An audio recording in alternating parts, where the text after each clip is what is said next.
सोय रे, मुलगी तर आम्हाला पसंत आहे, पण पोराला तुम्हाला आहे ना लग्नात 4 व्हीलर द्यावं लागेल. कारण की माझा मुलगा आहे ना सरकारी नोकरीला आहे, सरकारी.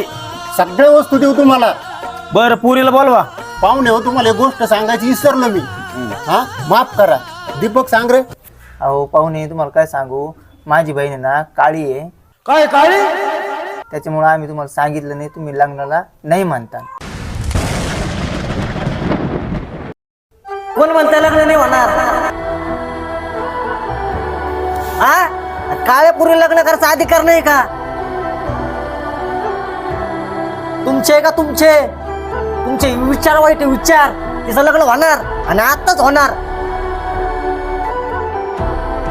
आणि ते सगळं लग्न माझा मित्र करणार.